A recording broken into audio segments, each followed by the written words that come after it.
Bienvenue à l'heure de la bonne nouvelle. Cette semaine, je vous invite à aller rejoindre François, Jean-Pierre et Gaston en Israël, dans la ville de Jérusalem, tout près du mont Golgotha, pour suivre les traces du plus grand sauveur de l'humanité.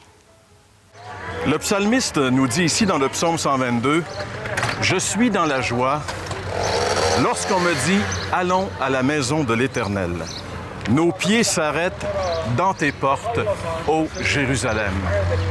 Je suis présentement au pied de la porte de Damas, une des nombreuses portes de la vieille ville de Jérusalem, et je peux facilement m'imaginer et comprendre la joie que pouvait expérimenter un juif pieux qui mettait les pieds ici pour la première fois dans sa vie et qui venait adorer Dieu dans la ville de l'Éternel, Jérusalem. C'est pour nous un immense privilège de partager avec vous cette visite dans cette ville unique et nous vous invitons à nous suivre dans cette démarche, dans cette aventure sur les traces du plus grand personnage qui a jamais passé sur cette terre, le Seigneur Jésus-Christ.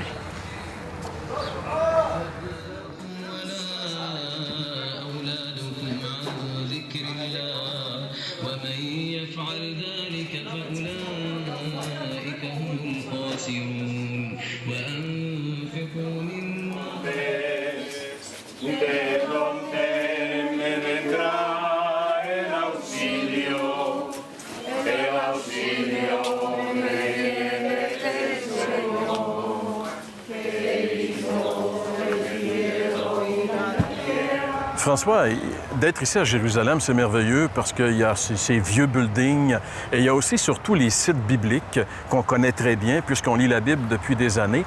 Mais quand je considère ce que la religion a fait de certains de ces sites si importants, qui sont pratiquement devenus des endroits idolâtres, c'est déplorable, finalement. J'ai vu des choses qui m'ont un peu estomaqué, d'embrasser, par exemple, un certain rocher qu'on pense être le Golgotha, d'en arriver au point d'embrasser le rocher. Mais le rocher n'a pas de valeur, comme la croix de bois, par exemple, n'a pas de valeur non plus. C'est ce qui s'est passé sur cette croix qui fait la différence et non le matériel qui a été utilisé. Mais heureusement, on peut quand même, en étant ici, se rappeler que c'est vraiment à ces endroits-là que les événements historiques importants qui touchent notre salut se sont déroulés. La Bible dit clairement que la crucifixion de Jésus s'est déroulée à l'extérieur des murs de la ville de Jérusalem. Ce lieu était connu sous le nom de Golgotha en langue hébraïque. Lors d'une visite à Jérusalem en 1883, le général britannique Charles Gordon a affirmé avoir identifié le site du mont Golgotha, situé au nord des murs actuels de la vieille ville de Jérusalem. Cependant, les fouilles archéologiques et l'étude des murs de Jérusalem ont rendu cette information très peu crédible. Le mont Golgotha était probablement situé à l'endroit même où se tient encore aujourd'hui l'église du Saint-Sépulcre, construite par Hélène, la mère de l'empereur romain Constantin, aux environs de 336 après Jésus-Christ. À l'époque du Nouveau Testament, ce site était situé en dehors des murs de la ville, comme on peut le voir au musée d'Israël sur la maquette de la Jérusalem du 1er siècle.